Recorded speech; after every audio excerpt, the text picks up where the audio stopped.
Hey everyone, Stacey Rogers for Governor of Kansas here, and I wanted to talk with you for a minute about star bonds and this recent plan. So I'm buckle up because we're going to do this really quickly, and I'm going to give you some facts about what I have discovered.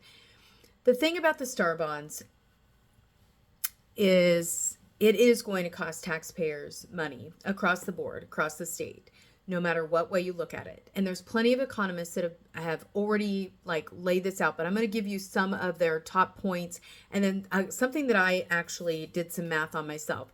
I'm not an economist, but it doesn't take an economist to do simple math and figure out that this is a bad deal on even just one point. So the star bond area takes up approximately 10% of the state's population. That's what's included in the star bond district. And so what that means is that any new adaptive tax revenue is now going to go pay for this bond. Well, instead of going into the state budget. So what does that mean? It means that now that money is being redistributed to the bond and not to our state budget for infrastructure, education, and all the other things that we pay for. So where is that money going to come from? Well, us.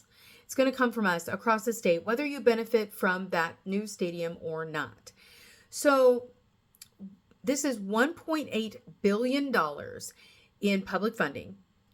It is funded 60% by star bonds. It is 65% of our sports revenue is also going towards it, and another 10%, equaling about $17 million a year, that will be fully and the stadium is fully exempt from property taxes. Okay, do we have a little problem with property taxes in this state? Yes, we do, and now we're going to exempt a huge stadium as well. Okay, all right. So one of the things that I kind of went through in thinking through this, like what is this actual cost going to be for the taxpayers and what can we expect to gain and benefit from it? Well, one thing that stuck out to me is that they're going to pay $7 million in rent for 30 years. And there is possibly some, that rent might go up over time, but let's just stick with the $7 million number because honestly, any raise in that is going to be inconsequential anyhow. But $7 million of rent in the next 30 years does not go to the state. It actually goes to a chief controlled fund that will cover operations, maintenance, and security. Okay. But let's pretend for a minute that that $7 million a year did go into a fund that would go, I don't know, for renovations. Well, let's talk about Arrowhead Stadium right now. Arrowhead Stadium is 53 years old. We have a 30-year bond on the new stadium. Okay, so follow me here. 53 years old. It has had, in 2010, it had a $375 million renovation. Okay, so we're not going to see, if it's 53 years old, we're not going to see the full benefit. Maybe if there's no renovations, we would have 20 years before they decided to, I don't know, get out of it, move again, go somewhere else, or have to renovate. So that was just 15 years ago that they did this $375 million renovation. By the way, when you take 7 million times 30 years, it's $210 million. And even if all that money went into a fund that was held specifically for future renovations, it would not cover the cost of this renovation that happened in 2010.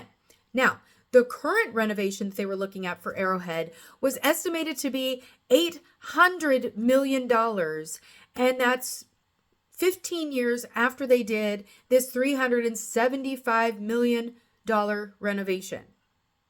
So again, not going to keep up with the money that is being put into this fund that is not even going to go towards that renovation anyways. By the way, as if you don't understand it, the state owns the stadium. So guess who is on the line for keeping up with those renovations and those any kind of maintenance is needed, which, by the way, I don't believe $7 million a year will cover maintenance and operations and security for the new stadium. So the Chief Star Bond will increase taxes on some for sure, but will most likely increase taxes on every Kansan across the state.